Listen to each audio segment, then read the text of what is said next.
Finally Dwarkadhish નો હુકમ થઈ ગયો. અચાનક થી દ્વારકા જવાનું થઈ ગયું. પણ દ્વારકા જઈને મારે આવું થાય અમે જરાય નતું વિચાર્યું.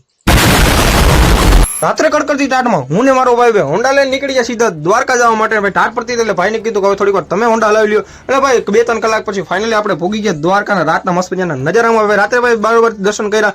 એ દ્વારકાધીશ ની ભાઈ 56 સીડીઓ ભાઈ રાતનો નજારો ભાઈ. The next day. હોરમાં હોટલમાંથી ચેકઆઉટ કરીને પછી વિચાર કર્યો કે હવે દ્વારકામાં આપણે નીકળીએ. નગર ચર્ચામાં નીકળી ગયા બે ભાઈ નગર ચર્ચામાં. પછી પહેલા તો સૌથી પહેલા આવ્યા ચશ્મા લેવા માટે. મસ્ત મજાની ચશ્માની 1-2 જોડી કઢાવી અને પછી વિચાર કર્યો કે હવે દ્વારકાધીશના દર્શન પણ કરી લઈએ. ભાઈ દ્વારકાધીશના મસ્ત મજાના દર્શન કરીને આવી ગયા સીધા ભાઈ બે ભાઈ ગોમતી ઘાટે. નયા પંખીડા હતા બીજી રીતના ભાઈ. અને પછી વિચાર કર્યો કે ભાઈ કાંઈક તો આપણે નવા જૂની કરીએ. મેં કીધું હાથમાં કાઠિયા લઈને પંખીડા ભાઈ મસ્ત મજાનું ખવડાવ્યું. અને ભાઈ દ્વારકા આવો એટલે તમે આ ભાઈને તો ઓળખતા જ હોય, એમાં તો હાલે જ નહીં ભાઈ. અને પછી ભાઈ મને પાવર બેંક ને મોબાઈલ પકડાવી દીધો. નહીં થઈ ગયો ફોટા પડાવવા મસ્ત મજાના ચાલુ. ફોટા પડાવીને આવી ગયા સીધા રૂપસોડી માતાજીના મંદિરે ભાઈ. દર્શન તો કરો આવવું જ પડે. પછી વિચાર કરો કે હવે હટકાવી સીધી આપણે આપણા ઘર બાજુ ભાઈ. હા તો ભાઈ ફાઇનલી રખડતા રખડતા આવી ગયા આપણે આપણા ઘરે ભાઈ.